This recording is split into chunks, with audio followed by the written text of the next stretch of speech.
אפשר לתקן. Tenemos ahora dos mitzvot que ya habíamos estudiado mitzvot parecidas. Primero es la mitzvah Yutet.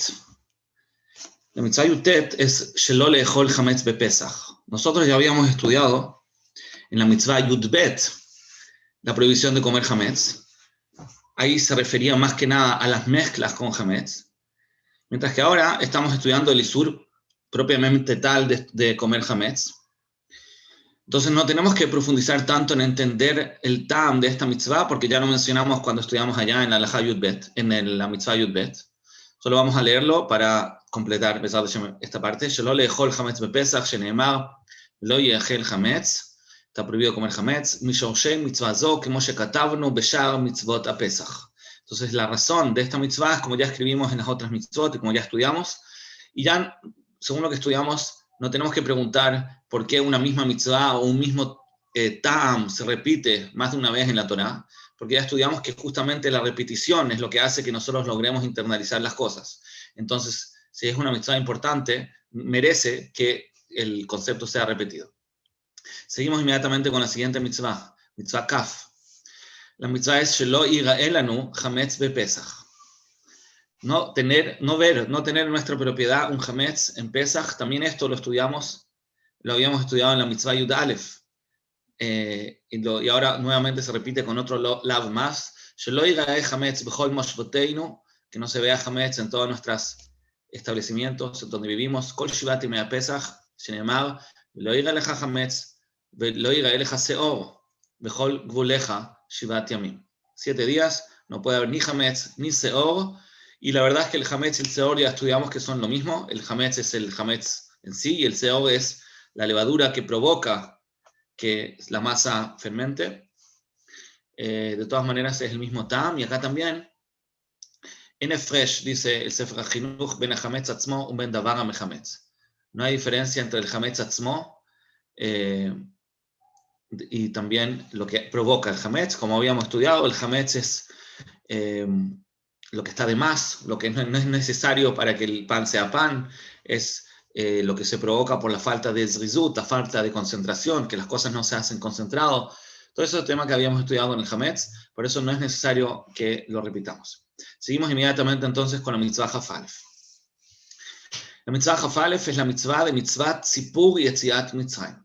Tenemos una mitzvah especial en la noche de Pesach de contar la historia de la salida de Egipto. Es una mitzvah que se cumple con la boca.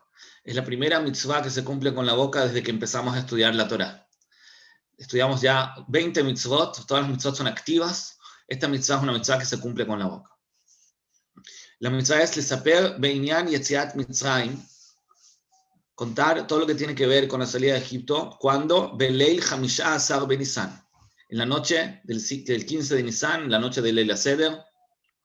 Y la mitzvah se cumple en forma relativa, es decir, cada uno la cumple en forma distinta. Kol echad kefi tzahut leshono. Cada persona va a cumplir esta mitzvah, la mitzvah de contar de la historia de la salida de Egipto, según la belleza de su lenguaje. Hay personas que saben contar cuentos muy bien, otros que las cuentan con un estilo, otros con otro. Es algo muy personal. Cada uno hace lo mejor que puede para tratar de transmitir toda esta historia de la mejor forma. Para alabar a Hashem al kol hanisim she'asa lanu sham, todos los milagros que nos hizo en la salida de Egipto. Sheneemar veigadeta lebincha. De acá, de este pasuk, veigadeta lebincha, le tenemos que contar a nuestro hijo, se estudia esta mitzvah. Vekvar pirshu chachamim de mitzvat agada zo. Chachamim nos enseñan que la mitzvah de esta agada significa decir, y Beleil Hamisha Asar Benisan se estudia de psukim, lo mencionamos en la agada. Hay psukim de los cuales se aprende que la mitzvah de Igadet Alebinja se cumple específicamente en el 15 de Nisan, Besha'at Achilat Matzah, en el momento que se está comiendo la matzah. ¿Por qué tiene que ser en el momento que se está comiendo la matzah? ¿Por qué no se cumple en cualquier otro momento? Entonces, de acá se aprende que la mitzvah de contar de la salida de Egipto se tiene que contar de una forma más tangible, más vivencial. Es decir, nosotros le mostramos al hijo, le decimos, ¿ves esta matzá? Esto fue lo que comieron a Boteinu cuando salieron de Mitzrayim. No es algo en el aire, no es algo abstracto, sino que es algo que se puede tocar, que se puede vivir. Y todas las cosas que se hacen en Leil Seder, en el fondo, están enfocadas a eso. ¿Para qué? Porque nos enseña, el Mechtam Eliyahu dice mucho que la forma que se transmite la historia de la salida de Egipto a la próxima generación en Leil Seder nos enseña mucho de cómo hay que enseñar, cómo hay que transmitir ideas. Porque ahí la Agadá se preocupó justamente de enseñarnos cómo cumplir esta mitzvah de Igad Talebinja. Entonces, una de las cosas que aprendemos de acá es que la mitzvah de la historia, del cuento, tiene que estar acompañado con objetos tangibles que se puede sentir e internalizar con más facilidad la historia. Por eso la mitzvah tiene que ser justamente cuando se está comiendo la matzá. Umá llamada Katuv Lebinja, cuando dice el pasuk que la mitzvah se cumple contándole a tu hijo, de Lav Dafkab no. Nuestros sabios dicen que no es necesariamente con su hijo. Era afilu inkol bria. Incluso con cualquier criatura, a cualquier persona que uno le cuente la historia de la salida de Egipto, estaría cumpliendo la mitzvah. Obviamente que si uno tiene un hijo, uno tiene que contarle a él. Pero también si no, o también si hay otras personas, la mitzvah también se cumple. Como vamos a ver más abajo, que la mitzvah se cumple incluso cuando uno está solo. La mitzvah se cumple incluso cuando uno solo se cuenta a sí mismo la mitzvah, pero eso lo vamos a ver después. El punto entonces es que no es necesariamente con el hijo, sino es el hecho mismo de estar contando la historia de la salida de Egipto. Viñana mitzvah, la idea de esta mitzvah, todavía no está hablando del Tam, pero ¿en qué consiste? Shizkor anisim, que recordemos los milagros, Ve'ainyanim y los sucesos, Sheir'ula Aboteinu B'Tziat Mitzrayim, todo lo que les sucedió a nuestros padres cuando salieron de Egipto. Ve'ech lakach akel itbarach, cómo tomó Hashem nikmateinu mehen, cómo se vengó nuestra venganza de ellos, de los egipcios. Ve'afilo beino leben atzmo, incluso que esté solo, una persona no está acompañado, imen shamacherim hayav leotzi advarim befiv. Hay una mitzvah de que sacar esto con la boca. ¿Por qué? Para que se despierte su corazón en el asunto. Esta frase es una frase muy importante. La idea de que cuando una persona habla, la forma al hablar, al expresar algo verbalmente, eso nos ayuda a sentirlo. Eso es un concepto muy básico en la Torá, y acá es la primera vez que la Torá nos enseña esto, pero nosotros lo aplicamos constantemente. Lo que uno dice, eso nos ayuda a sentirlo. La idea de todo esto es que nosotros tenemos Neshama, Ruach y Nefesh. Son las tres partes del alma. La Neshama es donde está nuestra inclinación a lo espiritual. Nuestra Nefesh es donde está nuestra inclinación a lo natural, a lo físico, a lo tangible, a lo que nos atrae en forma natural, quizás más animal. En el medio está el Ruach. El Ruach es lo intermedio entre lo espiritual y lo físico, entre lo abstracto y lo tangible. El Ruach está en el medio. Y justamente el Ruach es la esencia de la persona. Ahí es donde la persona más puede actuar. Ahí es donde está su vida, donde está su libre albedrío. Y el Ruach, al ser intermedio, al estar como justamente en el punto medio entre lo físico y lo material, tiene que elegir en el fondo hacia dónde dirigirse. ¿Y cuál es la capacidad especial que representa el Ruach? Entonces, la capacidad especial que representa el Ruach, dicen nuestros Jajamim, que es el habla. Por eso es que el hombre, dentro de las categorías de la creación, que existe lo mineral, lo vegetal, lo animal, y el hombre se llama el parlante, porque la capacidad del ser humano de hablar es lo que lo representa. Y como dice al principio del Humash, Unkelus, cuando Hashem crea al hombre, la Torah dice Nefesh Hayá, lo traduce Unkelus, muy famoso, Ruach Memalela, es un Ruach que habla. El Ruach Memalela, el Ruach que habla en arameo, es la esencia de la creación del hombre. Entonces, ese habla, ¿a qué se refiere? No se refiere a todas las cosas que nosotros decimos. Esa capacidad de hablar que nos representa, que nos divide del resto de las criaturas en el mundo, no es el hecho mismo de hablar, porque hay muchos animales que hablan también, en su idioma, obviamente. Pero el hecho mismo de expresarse todavía no representa al ser humano. Lo que representa el ser humano es la capacidad de expresar nuestras ideas abstractas y empezar a internalizarlas y sentirlas.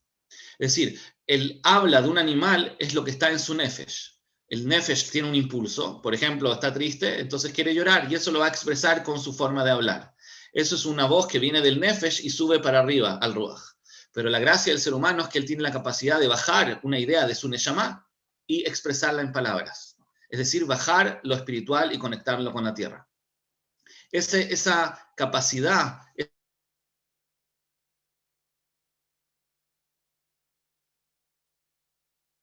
sentir, entonces lo empiezo a sentir. Y en eso es algo que solo el ser humano puede hacer. Ningún animal puede expresar lo que debe sentir para sentirlo. Solamente nosotros. Y es la forma de sentir. ¿Cómo tenemos entonces que sentir las cosas? Acá en este mitzvah nos enseña la Torá, tú tienes que sentir este agradecimiento por Hashem, porque nos sacó de Egipto, entonces dilo, exprésalo. Cuando lo expreses, lo vas a empezar a sentir. A propósito, ese es todo el concepto de la tefilá. La tefilá consiste en palabras, es una avodá que se manifiesta expresándola. Si una persona no expresa con la boca, verbalmente, la tefilá no sale de Jehová. Es decir, hay que expresarlo. Y uno se pregunta, ¿por qué? ¿Que acaso Hashem no me escucha sin que yo saque las palabras de mi boca y no sabe lo que estoy pensando? ¿Por qué tengo que hablarlo? ¿Por qué tengo que decirlo? La respuesta es porque cuando nosotros hacemos tefilá, la tefilá nos ayuda a sentir lo que estamos diciendo. Cuando nosotros le pedimos a Hashem Parnasá, quizás no sentimos que la Parnasá viene de Hashem todavía. O cuando le pedimos refuá, quizás no sentimos que la refuá viene de Hashem. Pero cuando lo decimos, lo que estamos tratando de hacer es justamente sentirlo. Por eso es que la tefilá se llama una avodá. La tefilá, nosotros no expresamos lo que sentimos, sino que expresamos lo que queremos sentir.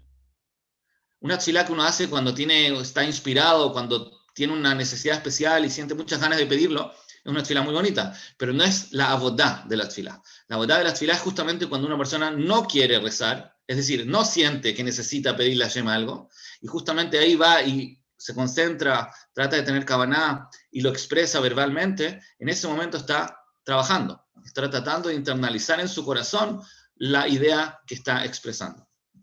Ese es el concepto del habla, y por eso es tan importante, y se puede aplicar también en temas más personales, cuando a una persona le cuesta sentir, por ejemplo, seguridad en sí mismo, cuando le cuesta ver lo positivo, es muy negativo, etc. Entonces lo que tiene que hacer primero que nada es tratar de expresar lo que considera que debería sentir. Decir, por ejemplo, lo bueno que hay, decir lo capaz que es, cada uno con sus necesidades. Lo que uno necesita sentir es bueno, entonces expresarlo.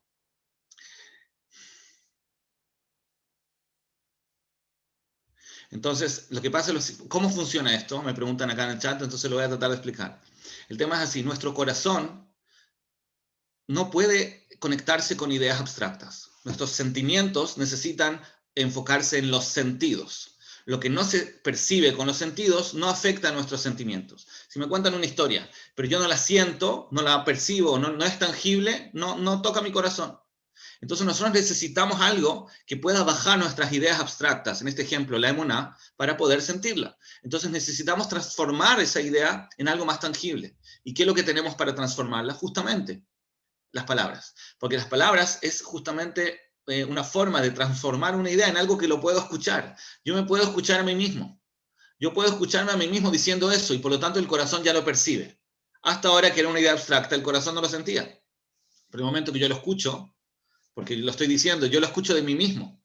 Entonces estoy transformando la idea en algo más tangible y por lo tanto algo que influye al corazón. Entonces la pregunta acá, me preguntan en el chat, si expresar algo que no siento, si acaso eso no es hipócrita. Porque yo estoy expresando, por ejemplo, lo agradecido que estoy cuando en el fondo no siento agradecimiento. O estoy expresando lo bueno que hay en el mundo cuando todavía no lo siento, etc. La respuesta es, nosotros tenemos, como dijimos, dos partes. Tenemos nuestra mente, nuestra neshama, y por otro lado tenemos nuestro nefesh, nuestros sentimientos, etc. ¿Qué es lo que es mentir? ¿Qué es lo que se llama mentir? ¿Qué es lo que se llama ser hipócrita? Cuando yo estoy diciendo lo que entiendo, a pesar de que no lo siento, pues es la verdad. Yo estoy seguro que esto es así. No lo siento. Pero para mí yo sé que es la verdad. Yo sé que Hashem creó el mundo. Yo sé que tengo que estar agradecido. Entonces cuando lo digo no estoy mintiendo. Simplemente estoy siguiendo mi convicción, mi mente, mi racionalidad. Al revés, yo podría decir lo contrario. Cuando yo expreso un sentimiento que yo sé que no es correcto, ahí soy hipócrita. Cuando yo me enojo por algo que yo sé que no me debería enojar y expreso mi enojo, quizás estoy siendo hipócrita, porque estoy diciendo que esto está muy mal cuando en el fondo yo sé que no. Entonces no vamos a criticar a todos los que expresan sus sentimientos, porque a veces también es bueno desahogarse un poco, pero el cambio no es una hipocresía, sino es simplemente expresar lo que entiendo para que lo empiece a sentir y así llegar a una armonía interna en la cual también mi nefesh, también mi corazón se adapta a la idea que yo entiendo. Entonces, este concepto es un concepto muy básico, muy general en la Torá, el poder de la palabra, y por eso tenemos que también cuidarlo, tenemos que saber que lo que decimos tiene fuerza, nos influye para bien y para mal. Entonces, en esta mitzvah lo vemos, como dijimos por primera vez, la mitzvah de Igadet Lebinja, la mitzvah de transmitir la emuná, se hace por medio de las palabras. Y como dijimos al final, Ki badibur y tober alev. La forma de despertar el corazón es bedibur, con palabras. Seguimos con lo que sigue. Mishorshei mitzvah zo. ¿Cuál es el tam de esta mitzvah, la mitzvah del Sipur Yetziat Mitzrayim? Ma shekatuv bekorban Pesach. En verdad, lo que ya habíamos estudiado en la mitzvah del Korban Pesach se aplica también acá. ¿Qué quiere decir? Todo lo que representa el Korban Pesach, todo lo que representa la emuná, el agradecimiento que tenemos que tener por los milagros y por todo lo que pasó en la salida de Egipto. Entonces, en ese sentido, acá se repite también, tenemos que sentir eso. Entonces dice, Mishorshei mitzvah zo, ma shekatuv bekorban Pesach, ve'en min hateima, no me preguntes, im ba'u lanu mitzvot rabot al ze. No es algo difícil de entender el hecho que tengamos tantas mitzvot en este tema. Mitzvot aseh, u mitzvot lo ta'aseh. Hay algunas mitzvot que son activas, como por ejemplo comer matzah, y mitzvot lo ta'aseh, como por ejemplo no comer hametz, y distintas mitzvot relacionadas al korban. ¿Por qué no es pregunta? ¿Por qué era necesario tantas mitzvot relacionadas al Korban Pesach y a la salida de Egipto? Y acá dice el Sefer HaChinuch, ki hu yesod gadol. Este es un principio muy grande, muy importante. Ve'amud chazak, es el pilar fuerte, betorateinu u be'emunateinu. La idea de la salida de Egipto, el reconocerlo y internalizarlo, es el pilar que sostiene toda nuestra Torá y toda nuestra emuná. Por eso es que decimos siempre en las brejot y en las tfilot, Zecher y Yetziat Mitzrayim. Constantemente repetimos que hacemos cosas recordando la salida de Egipto. En verdad, uno podría preguntarse, por ejemplo, nosotros decimos en el Kiddush de Shabbat, decimos Zecher y Yetziat Mitzrayim. Y ahí es muy notoria la pregunta. ¿Acaso cuando nosotros celebramos Shabbat, hacemos Kiddush, estamos recordando la salida de Egipto? Si el Shabbat existió mucho antes que la salida de Egipto. Shabbat es desde la creación del mundo. ¿Qué tiene que ver Shabbat con Yetziat Mitzrayim? ¿Por qué lo mencionamos ahí? ¿Qué tiene que ver? Yo entiendo en Pesach, en Sukkot, todavía entiendo que recordemos las fiestas Zecher y Yetziat Mitzrayim. Pero Shabbat o muchas otras cosas que hacemos, ¿por qué son Zecher y Yetziat Mitzrayim? La respuesta es Lefi She'u Lanu. Por cuanto que es para nosotros la salida de Egipto, Ot Umofet Gamur. Es una prueba, una demostración absoluta. Behidush Haolam. Yetziat Mitzrayim es lo que nos demuestra que Hashem efectivamente creó el mundo. Es cierto que en Shabbat nosotros celebramos que Hashem creó el mundo en 7 días, pero ¿cómo sabemos que Hashem creó el mundo en 7 días si nadie estaba presente en ese momento? Nosotros sabemos que Hashem creó el mundo en 7 días porque Hashem nos sacó de Egipto. El hecho que Hashem nos sacó de Egipto nos demuestra que Hashem controla la naturaleza y por lo tanto Él es el creador. Vejiyesh Eloka Kadmon, hay un Dios anterior a todo, Jafetz, que desea Veyahol, y puede. Es decir, el Yetziat Mitzrayim nos demuestra todo el concepto de la Ashgaha, que está Hashem ahí antes que todo, controla todo y tiene un interés por lo que está pasando. Poel Kol HaNimtzaot, Él influye a toda la realidad, crea toda la realidad, El Hayesh She'em Alav, a toda la existencia sobre la cual están. Es decir, Hashem crea la realidad, la existencia. Ubiyadol Shanotam, Hashem tiene la fuerza en sus manos de cambiar todas las cosas que existen, el Hayesh Sheyachpotz, a la existencia a la cual Él desee. Bechol Zman Min Hazmanim, en cualquier momento de los momentos. ¿Cómo sabemos eso? Que Moshe sabe Mitzrayim, como hizo Hashem en Egipto, Sheshina Tivei Haolam Bishvileinu. Hashem cambió la naturaleza del mundo con los milagros y las plagas para nosotros. Entonces, en ese momento, Asaranu Otot Mehudashim. Hashem hizo milagros novedosos. Gdolim ve'atzumim, grandes e inmensos. Entonces, a los de Meshatek, eso hace callar. Kol kofer behidush haolam. Todo el que niegue que el mundo fue creado va a ser contradecido por la salida de Egipto. Antiguamente, los kofrim tenían una teoría de que el mundo existió siempre, a diferencia de los kofrim modernos que piensan que fue por una explosión. Es decir, hoy en día los científicos reconocen que el mundo empezó en algún momento, pero antiguamente los kofrim pensaban que el mundo nunca fue creado porque siempre existió. Entonces, la creación de la salida de Egipto, con todos los milagros que eso implica, eso contradice la kfirá del Hidush HaOlam, los que piensan que el mundo no fue renovado, no fue creado. Entonces todo este recuerdo refuerza la emuná b'yediat Hashem itbaraj, el hecho que Hashem sabe lo que está pasando en el mundo, veji ashgahato, y que su ashgaha, veyecholto, y su capacidad, baklalim upapratim kulam. Hashem está atento de todas las cosas en general y en particular, en todo. Hashem está consciente de todo lo que está pasando, en detalles también. Esta última frase, antes de hablar de lo anterior, implica un hidush importante. Cuando Hashem hace una ashgahá sobre el mundo, la ashgahá sobre el mundo es también en lo macro y también en el micro. Es decir, hay una ashgahá personal de cada uno, pero al mismo tiempo hay una ashgahá que mantiene un orden en el mundo para que las cosas se vayan dando en la dirección que Hashem quiere. Si entienden lo que estoy diciendo, es en el fondo algo muy profundo y algo que no es humano.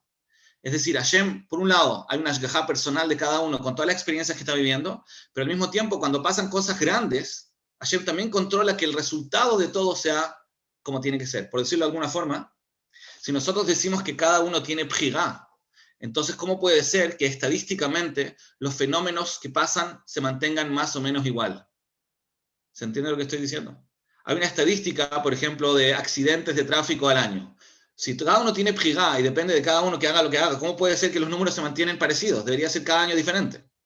¿Eso qué quiere decir? Que hay una ashgahá de que las cosas se tienen que dar de una determinada manera, hay un orden de cómo Hashem quiere que el mundo esté funcionando, pero al mismo tiempo hay una ashgahá personal de cada uno. ¿Cómo puede ser? Bueno, Hashem puede. Hashem puede mantener esa dualidad de, por un lado, tener un trato personalizado con cada uno y al mismo tiempo mantener el mundo funcionando con el orden que él considera correcto. Pero de todas maneras, el punto principal es, como dijimos, la mitzvah de recordar la salida de Egipto verbalmente para poder sentirlo, para poder internalizarlo y entender que esto en el fondo es la mitzvah principal de la Torá. Y por eso es que tenemos esta mitzvah en el fondo todo el año. La mitzvah de recordar la salida de Egipto no es solamente en Pesaj, es todo el año. Es cierto que en Pesaj implica alajot específicas, una forma especial, pero en el fondo es mucho más práctico cómo se celebra, digamos, esto en Pesaj, pero es algo mucho más general.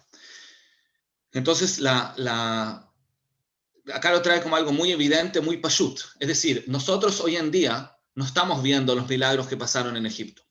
No es que los vimos. Entonces, ¿por qué dice que es algo tan evidente, tan absoluto, que contradice cualquier kofer? Podría venir un kofer hoy en día y decir, no, ¿quién dijo que pasó esto? ¿Quién dijo que efectivamente salieron de Egipto? ¿Quién dijo que efectivamente pasaron milagros? Si yo viera los milagros, ahí aceptaría que Hashem creó el mundo y que Él controla toda la naturaleza y tiene ashgahá sobre lo general, sobre lo particular, el macro y el micro, todo. Pero ¿cómo sé si eso efectivamente pasó? Entonces, la verdad es que eso es mucho más pashut. No sé si se repite tanto, pero creo que eso es mucho más pashut. En el fondo, cuando nosotros tenemos un testimonio que fue traspasado de padres a hijos, y como dice el Ramban, hay una hazaká de que un padre no le miente a su hijo.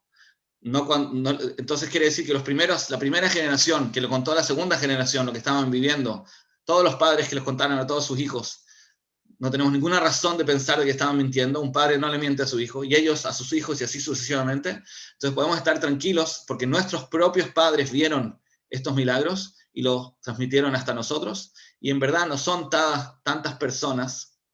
Esta cadena de transmisión, Saja Kol, son 3.300 años, que eso significa que son 110 generaciones, nada más. Porque una generación en promedio son 30 años, quiere decir que en el fondo son nada más que 110 personas, como si fuera una fila de personas que está el primero ahí, el primer papá, nuestro bisabuelo, está ahí parado en el monte de Sinai, saliendo de Egipto, viendo todos los milagros, y él le transmite su testimonio a su hijo, y a su hijo sucesivamente, hasta hoy en día, 110 personas con este testimonio hasta hoy en día. Y en verdad, como Ulay ya saben, generalmente los abuelos también ven a sus nietos. Entonces eso quiere decir que el testimonio se traspasó a veces saltándose la generación del padre, directamente del abuelo al nieto. Entonces en el fondo es una generación por medio que podemos evitar. Entonces al final son 55 personas que el primero está ahí saliendo de Egipto y le está transmitiendo a sus hijos sucesivamente, a sus nietos, hasta hoy en día. Entonces tenemos un testimonio transmitido por muchas cadenas de todos los padres del pueblo judío hasta hoy en día, transmitiendo este Eidut, que nosotros lo recordamos todos los años en forma vivencial, verbal, para sentirlo, para recordarlo. No hay ninguna duda que esto es cierto, lo único que necesitamos es sentirlo. Y por eso tenemos que cumplir esta mitzvah de expresarlo, recordarlo, para así sentirlo y llevarlo para las próximas generaciones también. Entonces acá no estamos hoy día estudiando la mitzvah general de Yetziat Mitzrayim que se aplica todos los días, estamos estudiando la mitzvah que se aplica Dafka y Leila Seder, pero el concepto, la idea, como estudiamos, aparentemente se necesita reforzar mucho más una vez al año. Después tenemos la mitzvah de Zecher Yetziat Mitzrayim, la decimos en Kriyat Shema todos los días, pero para reforzarla bien tenemos que hacerlo una vez al año como se debe, dedicar toda la noche, hacerlo en forma vivencial, hacerlo en forma verbal, y eso nos va a alimentar durante todo el año con las mitzvot diarias de lo mismo. Bueno, gracias a todos. אפשר לתקן.